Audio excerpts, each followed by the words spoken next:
الحمد لله نحمده ونستعينه ونستغفره ونؤمن به ونتوكل عليه ونعوذ بالله من شرور أنفسنا ومن سيئات أعمالنا من يهده الله فلا مضل له ومن يضلل فلا هادي له ونشهد أن لا إله إلا الله وحده لا شريك له ونشهد أن سيدنا وحبيبنا وحبيب قلوبنا ومولانا محمدا عبده ورسوله الذي أرسله الله تعالى بالحق بشيرا ونذيرا وداعيا إلى الله بإذنه وسراجا وقمرا منيرا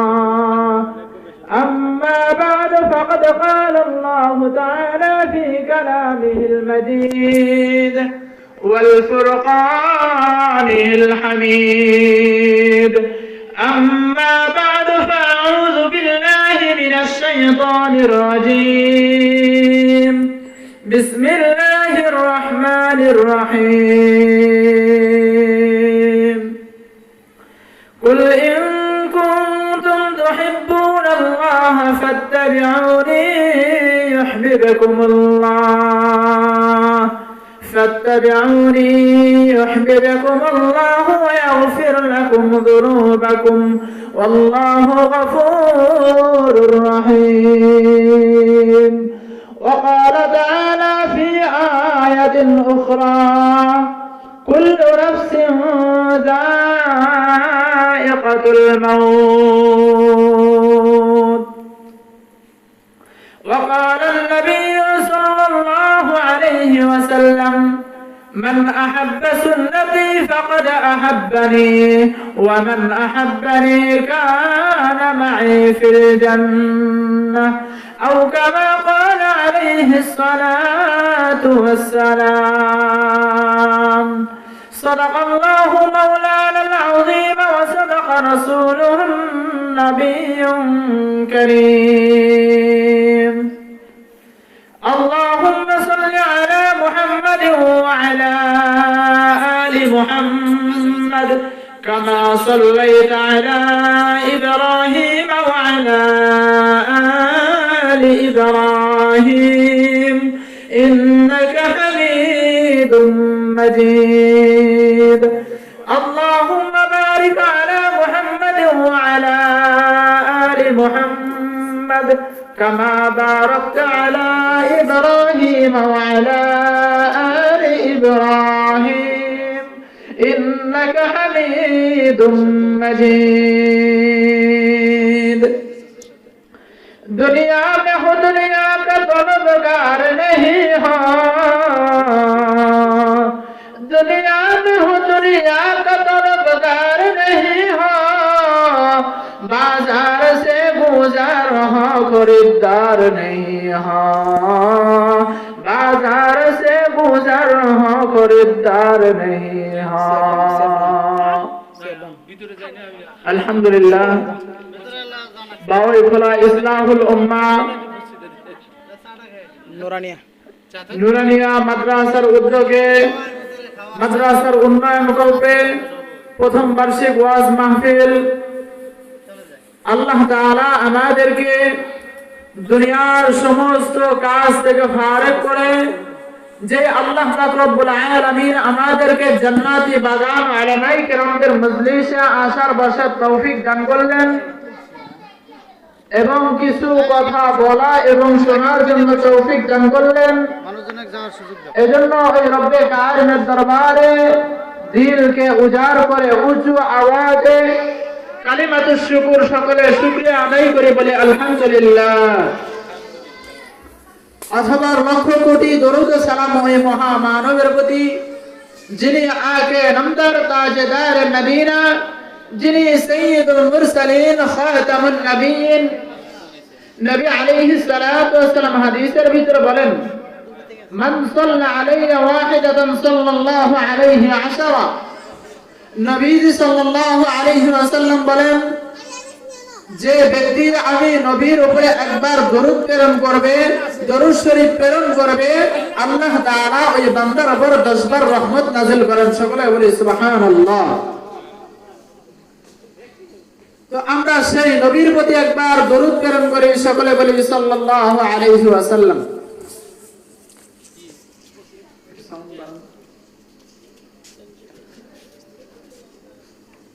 মুহতারাম হাজিরিন,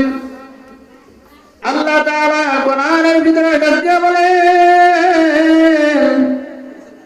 আল্লাহ তাআলা নবীকে ডাকতে বলেন, হে পয়গম্বর আপনি বলিয়া দিন, কুল ইন কুনতুম তুহিব্বুনাল্লাহ ফাত্তাবিউনি ইউহিব্বুকুমুল্লাহ ফাত্তাবিউনি ইউহিব্বুকুমুল্লাহ ওয়া ইয়াগফির লাকুম যুনুবাকুম ওয়াল্লাহু গফুরুর রহিম। আল্লাহ তাআলা পয়গম্বরকে ডাকতে বলে, পয়গম্বর আপনি আপনার উম্মতদেরকে জানায় দেন, আপনার উম্মতরা যদি আমি আল্লাহ তাআলাকে ভালোবাসতে চায়, আমি আল্লাহ তাআলার মহব্বত করতে চাই, তাহলে আপনার উম্মতরা যেন আপনি নবীকে স্মরণ করে, আপনার উম্মতরা যেন আপনি নবীকে অনুকরণ করে। আপনি নবীকে যদি কোনো ব্যক্তি অনুকরণ করতে পারে, তাহলে আল্লাহ তাআলা বলেন ওই বান্দা আমি আল্লাহ তাআলাকে যেন মহব্বত করলো। আল্লাহ তাআলা আমাদের জন্য এমন একজন নবীকে দুনিয়াতে পাঠাইলেন, যে নবী দীর্ঘ 63 বছরের জিন্দেগি শুধুমাত্র এই উম্মতের জন্য কষ্ট করে গেলেন, যেই নবী সারাদিন রাত না খেয়ে পরিশ্রম করে উম্মতের জাহান্নাম থেকে বাঁচানোর চিন্তার ভিতরে লিপ্ত ছিলেন, যেই নবী আমার জন্য আপনার জন্য এত কষ্ট করে দুনিয়া থেকে চলে গেল, ওই নবী সাল্লাল্লাহু আলাইহি ওয়াসাল্লাম বলেন, মান আহাব্বা সুন্নতি ফাকাদ আহাব্বানি ওয়া মান আহাব্বানি কানা মাই ফিল জান্নাহ। নবী সাল্লাল্লাহু আলাইহি ওয়াসাল্লাম বলেন, মান আহাব্বা সুন্নতি, যে ব্যক্তি আমার সুন্নতকে ভালোবাসবে সে যেন আমাকে ভালোবাসলো, আর যে ব্যক্তি আমাকে ভালোবাসলো, যে ব্যক্তি আমাকে মহব্বত করলো, অনুকরণ করলো, ওই ব্যক্তি যেন আমাকেই ভালোবাসলো, মহব্বত করলো। আর যে ব্যক্তি আমি নবীকে ভালোবাসবে, যে নবী আমি নবীর সুন্নতের মালাটা গলায় লাগায় নেবে, ওই ব্যক্তি হাসরের ময়দানে আমার সঙ্গে জান্নাতে বসবাস করবে। সুবহানাল্লাহ। আল্লাহ তাআলা আদম সন্তানকে দুনিয়াতে পাঠানোর পর যখন আল্লাহ তাআলা দুনিয়াতে খলিফা মানুষকে পাঠানোর চিন্তা করলেন, আল্লাহ তাআলা যখন দুনিয়াতে এই ইনসান জাতিকে দুনিয়ার ভিতরে প্রতিষ্ঠিত করার চিন্তা করলেন, আল্লাহ তাআলা ফেরেশতাদেরকে বললেন, وَإِذْ قُلْنَا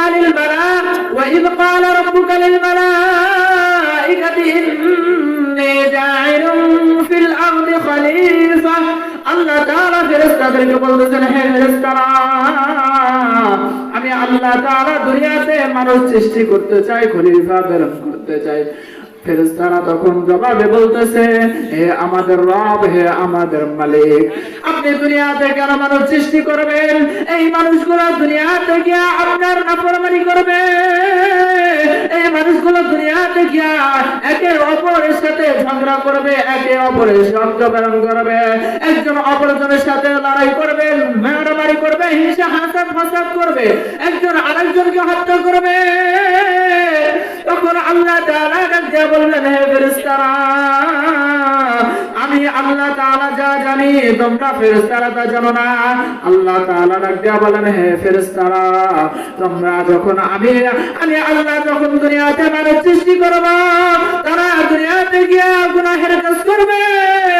তারা দুনিয়াতে গিয়া নাফরমানি করবে, তারা দুনিয়াতে গিয়ে একে অপরের সম্পদ আত্মসাৎ করবে। এরপরে যখন তারা বুঝতে পারবে যে আমি তো অন্যায় করে ফেলেছি, গুনাহের কাজ করে ফেলেছি, যখন নিজেরা অন্যায় বুঝতে পারি, আমি আল্লাহ তাআলাকে ডাক দিয়ে বলবে, হে গফফার, হে আমাদের মালিক, আপনি আমাদেরকে মাফ করিয়া দেন। আল্লাহ তাআলা বলেন, যখন আমার বান্দারা গুনাহ করার পর, অন্যায় কাজ করার পর, নাফরমানি করার পর যখন আমি মালিককে মালিক বলিয়া ডাক দিবে, ডাক দেওয়ার সঙ্গে সঙ্গে আমি আল্লাহ তাআলা গফফার নামের উসিলা করিয়া ওই বান্দাদের গুনাহগুলো মাফ করিয়া দেব। আল্লাহ তাআলা যখন মানুষগুলো সৃষ্টি করলেন, গ্রহগুলো সৃষ্টি করলেন, আল্লাহ তাআলা ডাক দিয়া বলতেছেন, যখন সেই আদম আলাইহিস সালাম থেকে শুরু করিয়া মুহাম্মদ সাল্লাল্লাহু আলাইহি ওয়াসাল্লামের শেষ জামানার কিয়ামত পর্যন্ত যত মানুষ দুনিয়াতে আসবে, আল্লাহ তাআলা যখন সমস্ত রূহগুলো সৃষ্টি করলেন, রূহগুলো সৃষ্টি করে আল্লাহ তাআলা বললেন, আলাস্তু বিরাব্বিকুম, আমি কি তোমাদের রব নয়? আল্লাহ তাআলা যখন আমাদেরকে সমস্ত রূহগুলোকে জিজ্ঞেস করলেন, আমি কি তোমাদের রব নয়? তখন আমরা সকলে এক বাক্যে উত্তর দিয়েছি, ক্বালু বালা, হ্যাঁ নিশ্চয় আপনি আমাদের রব। মুহতারাম হাজিরিন, দুনিয়াতে যেই মালিককে দুনিয়াতে আসার পূর্বে রব স্বীকার করে আসলাম, যেই রব্বে কারিমকে মালিক স্বীকার করে আসলাম, আজকে দুনিয়াতে এসে দুনিয়ার 2 টাকা পয়সার লোভে পড়িয়া, বাড়িগাড়ির মহাব্বতে পড়িয়া ওই রব্বে কারিমকে ভুলে গেছি, ওই রব্বে কারিমের হুকুমকে আজকে ভুলে গেছি। ওই রব্বে কারিম আমাকে আপনাকে এত সুন্দর করিয়া বানাইলো, এত সুন্দর করিয়া আদর যত্ন করিয়া, এই রব্বে কারিম আমাকে আপনাকে এত নিয়ামত দিয়ে দিল। আল্লাহ তাআলা বলেন, ওয়া মা খালাকাতুল জিন্না ওয়াল ইনসা ইল্লা লিয়াবুদুন। আল্লাহ তাআলা ডাক দিয়া বলেন, হে বান্দা বান্দিরা, আমি তোমরা জেনে রাখো, আমি জিন জাতি এবং ইনসানকে দুনিয়াতে পাঠাইছি একমাত্র ইবাদত করার জন্য, আমি রবের গোলামি করার জন্য। আমি তোমাদেরকে দুনিয়াতে বানাইছি একমাত্র আমি রবের ইবাদত করার জন্য। আজকে আমরা দুনিয়াতে এসে রবের ইবাদত ভুলে গেছি, রবের দেওয়া নিয়ামত ভোগ করতেছি, কিন্তু রবের নাফরমানি করতেছি। আমি কেমন মানুষ হইলাম, আমি কেমন মানুষ হইলাম যে রব্বে কারিম আমাকে এত নিয়ামত দান করলো, রব্বে কারিমের দান নিয়ামত খায়া রব্বে কারিমের সাথে নাফরমানি করতেছি। আরে আমি কেমন মানুষ হইলাম, একটা কুকুরের চাইতে নিকৃষ্ট হয়ে গেলাম, একটা মুরগির চাইতে নিকৃষ্ট হয়ে গেলাম। একটা কুকুরকে যখন বাড়ির মালিক সামান্য কিছু খাবার দেয়, ওই বাড়ির কুকুরটা সামান্য বাসি জুটা খাবার খায়, মালিকের নাফরমানি করে না। ওই কুকুরটা মালিকের সঙ্গে একদম সৎ আচরণ করে, মালিকের বাড়িতে রাত্রভর বাড়িতে বসিয়া বসিয়া মালিকের বাড়ি পাহারা দিতে শুরু করে। বাড়িতে অন্য কোনো লোক যদি চলে আসে, যদি অপরিচিত কোনো ব্যক্তি আসে, তখন কুকুর ঘেউ ঘেউ করতে থাকে এবং ওই কুকুরকে বাড়ি থেকে যতই তাড়ানোর চেষ্টা করা হয়, তাড়ানো যায় না। শুধুমাত্র একটু সামান্য ছোটা খাবার খায় যদি কুকুর মালিকের এত অনুসরণ করতে পারে, কুকুর মালিকের যদি এত আদেশ মানতে পারে যে রব্বে কারিম আমাকে আপনাকে এত হাজারো নিয়ামত দিল, হাজারো রকমের ফল ফলাদি, হাজারো রকমের মাছ, ওই রব্বে কারিমকে আজকে ভুলে গেছি। মুহতারাম হাজিরিন, আল্লাহ তাআলা ওপর আয়াতের মধ্যে বলেন, কুল্লু নাফসিন যায়িকাতুল মাউত। আল্লাহ তাআলা দিয়ে বলেন, হে বান্দা বান্দীরা,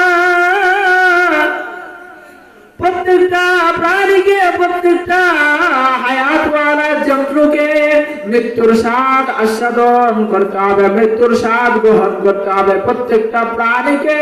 যে প্রাণীটা দুনিয়াতে জীবিত আসছে, দুনিয়াতে যা প্রাণ আছে, ওই প্রাণীটাকে মৃত্যুর স্বাদ গ্রহণ করতে হবে।